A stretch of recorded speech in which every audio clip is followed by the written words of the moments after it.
নমস্কার বন্ধুরা, সমীর সিম্পল লাইফস্টাইলে আপনাদের সবাইকে স্বাগতম জানিয়ে আজকের ব্লগটি এখান থেকেই শুরু করলাম। তো সকাল সকাল চলে এসে গেছি আর কি ছাদের উপরে। তো তারপর ওই যে এই ফুলটার কথা বলছিলাম যে কী ফুল মানে কিছুতেই চিনতে পারছিলাম না। তো ভীষণ সুন্দর কিন্তু ফুলটা, দেখতে পারলে অনেক সুন্দর কিন্তু ফুলটা। আর দেখে পিটুনিও কিন্তু অনেকগুলো ভাবে ফুটেছে আর কি, অনেকগুলো। তো একটা গাছ জানি না কেন একটু মানে নষ্ট হয়ে গেছে আর কি, একটা কীরকম একটা ভাব চলে এসছে এই যে পিটুনিয়াটা। তো এর দিকে তখন মিনি টগরগুলো কিন্তু এত কিন্তু ফুল নেই, তাও কিন্তু ভীষণ ভালো লাগছে। আর এদিকে মাও কিন্তু সকাল সকাল স্নান করে নিয়েছে, আর তারপর এই যে ফুল পাড়তে কিন্তু মাও চলে আসলো আর কি ছাদে। আর এই দেখো লক্ষ্মী জবা বা পাণ্ডব জবা এত পরিমাণে আর কি ধরেছে গাছের মধ্যে, এত ভালো লাগছে। তো মা বলছিল কিন্তু এতগুলো ধরেছে পাততেও ইচ্ছে করছে না, এত ভীষণ সুন্দর লাগছে আর কি দেখে। তো মাও বেছে বেছে আর কি বাচ্চাদের দিকে একটু কম দেখা যাচ্ছে, তো সেইভাবে আর কি মা ফুলগুলো পেরে নিচ্ছে গাছ থেকে। তো এই যে বললো থাক, এগুলো থাক, আর পারবো না। তো পিছন সাইডে একটা যেহেতু দেখা যাচ্ছে না, তো সেইগুলোই পেরে নিচ্ছে আর কি। একটু যত্ন করে কী লাভ হবে, পরের দিন তো ওই নষ্ট হয়ে যায়। তো চলে আসলাম একটু ছাদে ঘোরাঘুরি করে। আর এবার যেহেতু মা ঠাকুর দিচ্ছে, তো সেই জন্য বাবাকে আমি নিয়ে খাওয়াটা দিয়ে দিলাম। তো তার মধ্যে আমাদেরও খাওয়া দাওয়া শেষ হয়ে গেল, আর সব বাসনপত্র নিয়ে ধুতে চলে আসলাম। আর এই যে চায়ের যে চা বানানোর পর যে চা পাতাগুলো হয়, তো সেগুলো কিন্তু আমি একটা বাটির মধ্যে আর কি জল করে রেখে দিই, তারপরে নিয়ে গাছের মধ্যে দিয়ে দেবো আর কি। তো দেখো একে একে আমি সব বাসনপত্রগুলো কিন্তু ধুয়ে নিচ্ছি।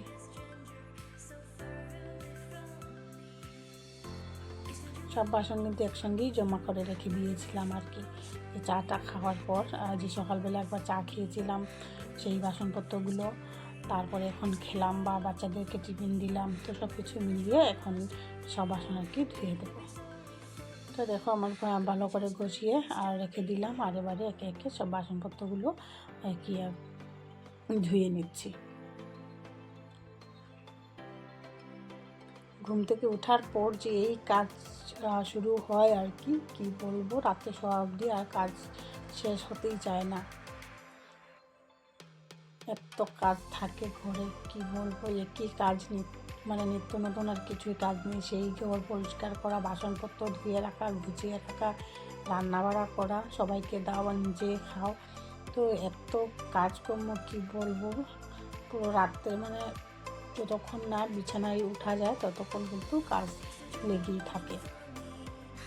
তো যাই হোক, এদের কথা বলতে বলতে আমার সব বাসনপত্রগুলো নিজে ধুয়ে নিলাম, আর তারপর এই যে একটু বেসিনটা একটু ভালো করে ধুয়ে দিচ্ছি। তো যেহেতু আর পুরো দিনে বাসনপত্র ধোয়ার বাকি রয়েছে, তো তার জন্য একটু ভালো করে আর কি ঘষে টষে ধুইনি আর কি। তো যখনই আমি বাসন মাজি তখনই আমি জল দিয়ে ভালো করে একটু ধুয়ে দিয়ে দিই। আর শুধু রাতে একবার, আর দুপুরে খাওয়ার পর একটু সাবান দিয়ে ভালো করে আর কি মেজে নিই। আর এদিকে দেখো জল এসছে, আর এত জল দিয়েছে আজকে, যত ঘরের গামলা টামলা এক্সট্রা আছে সেগুলো বের করে কিন্তু ভরে নিয়ে গেছি আর কি, এত জল দিচ্ছিল। তো আমি ঘরের কাজটা মোটামুটি একটা কমপ্লিট করেছি, তারপর বেরিয়ে পড়লাম। যেহেতু জল পড়ে যাচ্ছে, তো তার জন্য যে সাপ্লাই জলটা দিয়ে ভালো করে কিন্তু যে রান্নাঘরের সাইডের যে ড্রেনটা হয় সেটা কিন্তু ভালো করে পরিষ্কার করে নিয়েছি। আর তারপর স্নানেও তার সঙ্গে সঙ্গে আর কি স্নানেও চলে আসতাম আর কি, যেহেতু বাইরে বেরিয়ে পড়লাম তো আর কি করবো। তো ঝাড়টা দিয়ে উঠোন আর স্নানটাও সেরে নেব। তো এই যে মানে বাইরের থেকে যতগুলো কাজ করা যায় সেগুলো কিন্তু সেরে নিয়েছি। তার মধ্যে কিন্তু ঘরের অনেকগুলো কাজ রয়ে গেছে, এখনও করতে পারিনি, যেহেতু আজকে সকালের টাইমটায় স্নানটা করে নিয়েছি জল আসার সঙ্গে সঙ্গে আর কি। এত জল পড়ে যাচ্ছে দেখে ভাবলাম যে এইগুলি জল দিয়ে ড্রেনটা একটু পরিষ্কার করে দিই। তো দেখো করিডোরটাও আমি মুছে নিলাম, আর অনেকগুলো কাপড় আছে আর কি, তো সেইগুলো আমি করছি, ভিজিয়ে দিচ্ছি। আর এই কৌটোর মধ্যে শার্টগুলো ঢেলে রাখছি আর কি, আর বাকিগুলো দিয়ে ভিজিয়ে নেব সব কাপড়।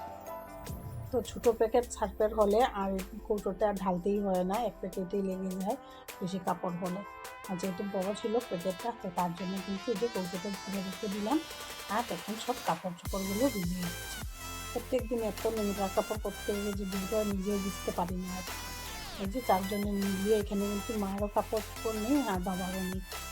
তো দেখো শুধু আমাদেরই মানে প্রত্যেক দিন এত কাপড় চোপড় ভিজিয়ে থাকে আর কি। প্রত্যেক দিন এত সব কাপড় চোপড় কিন্তু ধুয়ে দিতে হয়। আর কিছু কাপড় আছে এক্সট্রা, সোয়েটার কিছু ধুয়ে আর কি উঠিয়ে রাখবো। তো তার জন্য অনেকগুলো কিন্তু শীতের কাপড় আমি অলরেডি উঠিয়ে নিয়েছি, কারণ এতগুলো কিন্তু এখন লাগছে না। একটু সকাল টাইমে একটু ঠান্ডা করছে, আর কিন্তু পুরো দিনটা ঠান্ডা থাকে না। তো তার জন্য কিন্তু অনেকগুলো কাপড় চোপড় শীতের আমি করে রেখে দিয়েছি আর কি, ভাঁজ করে ধোয়া করে ভাঁজ করে রেখে দিলাম। তো দেখো স্নান টান সেরে আমি এসে ঠাকুরও কিন্তু দিয়ে দিলাম।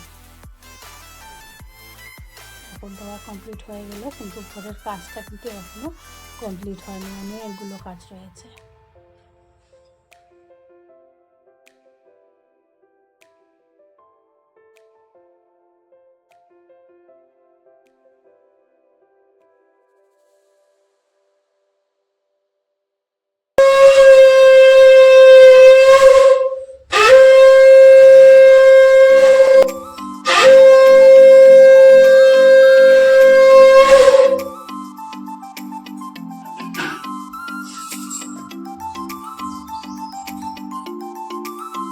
তো যাই হোক আমার ঠাকুর দেওয়া কমপ্লিট হয়ে গেল। তো ঠাকুরের ভোগটাও কিন্তু ছুটিয়ে নিলাম, আর এবারে ঠাকুর ঘর থেকে বেরিয়ে যাচ্ছি, ঠাকুর দেওয়া কমপ্লিট হয়ে গেছে। তো যাই হোক আমি এসে রেডিমেড খাওয়া পেয়ে নিলাম। এভাবে মধ্যে মধ্যে রেডিমেড খাওয়া দাওয়া পেলে কিন্তু ভীষণ ভালো লাগে। তো সকালের খাওয়া দাওয়ার আমার বানাতে লাগেনি, আমার মেয়ে বানিয়ে নিয়েছে। ওই যে একটা ভিডিওতে বলেছিলাম যে ম্যাগি পাস্তা হলে কিন্তু মাও ওকে বলে বানানোর জন্য। তো খাওয়া দাওয়া শেষ করে চলে আসলাম একটু ঘরটা গুছাতে। তো সবার ফার্স্টে বিছানাটা গুছিয়ে নিচ্ছি।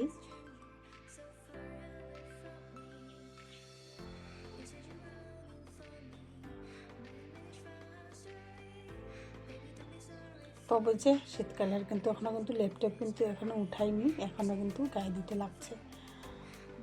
তো আরও ঠান্ডা যখন কমে যাবে তখন কিন্তু লেপগুলো গুছিয়ে নেব। তো এখনও কিন্তু বেশ ঠান্ডা আছে আর কি, মানে দুপুর দিকে এত ঠান্ডা লাগে না, বেশ গরম লাগে।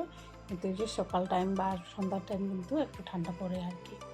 এই যে যখন ঠান্ডাটা ফার্স্ট পড়ে আর কি, সেইভাবে একটু সন্ধ্যাবেলা আর একটু সকালবেলায় একটু ঠান্ডা পড়ে, আর না হলে কিন্তু আর সেভাবে ঠান্ডা নেই। তো যাই হোক বিছানাগুলো টেবিলগুলো একটু গুছিয়ে নিলাম, আর তারপরেও ঘরটা ঝাড় দিয়ে দিচ্ছি। তো এখন মোচা টুচা এখন করব না, পরে নেব। আর এখন একটু ঘরটা একটু ঝাড় দিয়ে দিচ্ছি আর কি, কারণ যে রান্নাঘরে গিয়ে রান্নার কাজটাও কিন্তু করতে লাগবে, মানে রান্নার সময়টাও কিন্তু চলে এসছে। তা যেহেতু সকালবেলা আজকে এই কাজগুলো করতে পারিনি, তাই কিন্তু এখন করে নিচ্ছি। তো ঝাড়টা কিন্তু অবশ্যই সকালবেলা একবার দিয়ে দিয়েছিলাম। আর এই যে গুছানোর পর একটু ভালো করে আর কি খাটের নিচ একটু ঝেড়ে ঝুড়ে একটু পরিষ্কার করে তারপর কিন্তু নিয়ে আসে গেছি। আর যখনই কিন্তু পুরো ঘরটা ঝাড় দিতে যাবে, চিপসের প্যাকেট চকলেটের এগুলি কিন্তু থাকবেই, দেখো একটা পর একটা বেরিয়ে আসে আর কি। তো যাই হোক আমার ঘরটা ঝাড়ু দিয়ে দিলাম, নোংরাগুলো এবার ফেলে জায়গাতে রেখে দেবো। আর যে এখানে বসে পাপাই টিভি দেখছে আর কি, যখন বিছানা গুছাচ্ছিলাম তখন বলছিলাম নামানোর জন্য, তো নেমে এখানে বসে আছে। আর আমি এবারে ঝাড়টার দেওয়া কমপ্লিট হয়ে গেল, চলে যাবো কিন্তু এখন রান্না করতে। তো তোমাদের দাদাভাই মাছ পাঠিয়ে দিয়েছে, পাবদা মাছ, তো সেগুলি কিন্তু এদিকে ভাজি করতে বসিয়েছি, আর এদিকে সব মশলাগুলো কিন্তু গ্রাইন্ড করে নিয়েছি। টমেটো, আদা, কাঁচা লঙ্কা, রসুন, পেঁয়াজ সব কিন্তু একসঙ্গেই করে নিয়েছি আর কি। এদিকে মশলাগুলো পেস্ট হয়ে গেছে, এদিকে মাছগুলো আমি মানে ভাজা হয়ে গেছে আর কি, নামিয়ে নিচ্ছি। আর এবারে আরও অল্প তেল দিয়ে দিচ্ছি, আর বাকি মাছগুলো যে রয়েছে এগুলো কিন্তু ভেজে নেব। আর ওই সাইডে কিন্তু ভাতটাও বসিয়ে দিলাম, কারণ সব কাজ কিন্তু পরে করলেও চলে, আমার রান্না বাড়াটা কিন্তু একটু টাইমে করতে হয়। এই যে বললাম বাবার ওষুধ খাবার থাকে, তো তার জন্য কিন্তু একদম টাইমে রান্না করতে হয় আর কি। তো তার জন্য কিন্তু প্রায় সময় আমি কাপড় চোপড়ও কিন্তু একদম রান্না বাড়ার পরে ধুয়ে দিই, আর পরে মেলে দিলে কিন্তু পরের দিনটাই শুকিয়ে যায়। তো তার জন্য কিন্তু যে রান্না বাড়ার কাজগুলো কিন্তু মানে শিগগির সেরে নিতে হয় আর কি।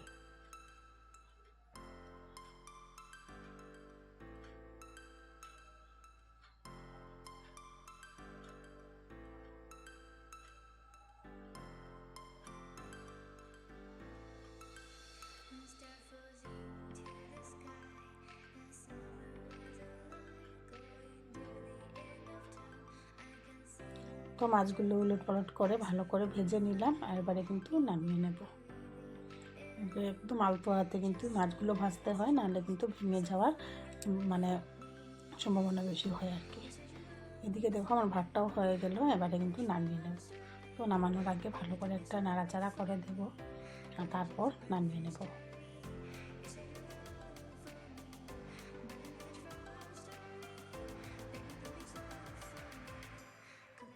তো ভাতের ইয়েটা সসপ্যানটা ওই টেবিলে রেখে দিলাম, আর এদিকে মাছটা ভাজতে ভাজতে আমি ওইদিকে যে আরেকটা কড়াইতে আমি আর কি তরকারিটা করে নেব, যে পাবদা মাছের ঝোলটা করব সেটা করে নেব। আর ওই কড়াইতে ওই যে কাটাকুটি আছে এগুলো কিন্তু ভেজে নিচ্ছি, যেহেতু কুকুর আছে আমাদের ঘরে, তো কিন্তু দিয়ে দেবো। তো কাটাগুলো একটু ভেজে নিলাম, আর তারপর ওই কড়াইতে কিন্তু এদিকে তিতকরলা কেটে রেখেছি, তিতকরলা আলু একটু ভেজে নেব। তো আজকে কিন্তু রান্নাবাড়া তেমনভাবে আর কি এমন কিছু আয়োজন করিনি, একদম শর্টকাট রান্নাবাড়া করলাম। পাবদা মাছের ঝোল, তিতকরলা ভাজা, আর কিছুই নেই আর কি। আর যদি বাচ্চারা এগুলো দিয়ে না খায় তাহলে তো ডিমটা করে দিতে লাগবে, তো এখন আর কিছুই করছি না আর কি। তো ওরা ঘরে নেই, যেহেতু স্কুল বন্ধ, তো ওরা কিন্তু দোকানে আছে। তো দেখো যে পেঁয়াজগুলি ভেজে নেওয়ার পর আর কি এই যে মশলাগুলো ঢেলে দিলাম।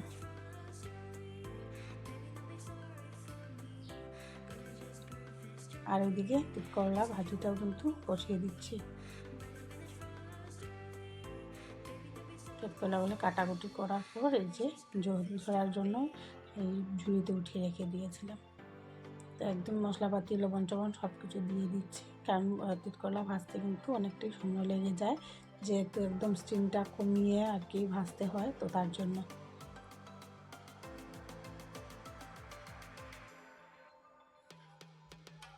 আর এই যে গ্রাইন্ডারের বাটিটা ধুয়ে ভালো করে জলটা দিয়ে দিচ্ছি।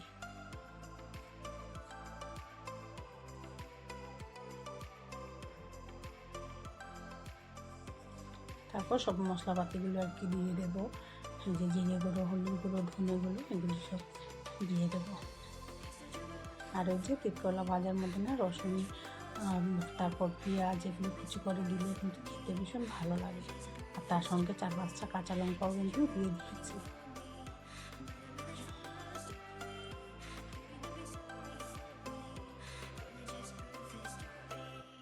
তো সবগুলো মশলাপাতি দিয়ে দিলাম, আর এবারে ভালো করে কষিয়ে নেব আর কি। একদম পাতলা করে একটা ঝোল করব মাছের।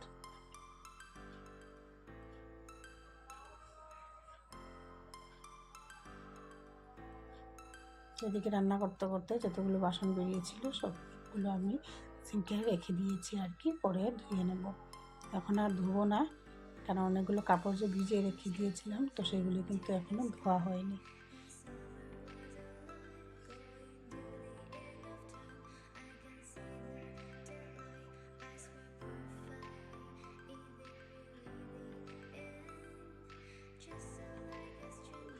দেখতে পারলে এদিকে মাছের ঝোলটা কিন্তু হয়ে গেল, কিন্তু এই যে তিতকরলা ভাজাটা এখনও কিন্তু হয়নি, কারণ এগুলি হতে কিন্তু অনেকটাই টাইম লেগে যায়। তো কিছুটা টমেটো পিস পিস করে আর কি দিয়ে দিলাম ঝোলের মধ্যে।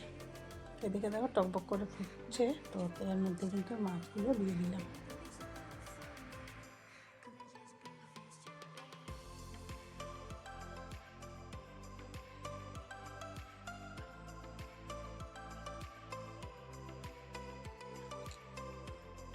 এদিকে কিন্তু আমার রান্নাবাড়া কিন্তু কমপ্লিট হয়ে গেল, বা অল্প নাড়াচাড়া করে যখন চালটা উঠে যাবে তখন গ্যাসটা অফ করে দেবো। আর এদিকে যে তিতকরলা ভাজাটা বসিয়েছিলাম, তো সেটাও কিন্তু হয়ে গেল।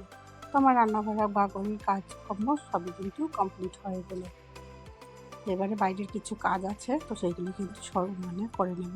এই যে আগে কাপড় চোপড়গুলো ভিজিয়ে রেখেছিলাম, তো সেইগুলো কিন্তু এবার ধুয়ে নিচ্ছি, তারপর স্নান টানগুলো সেরে নেব।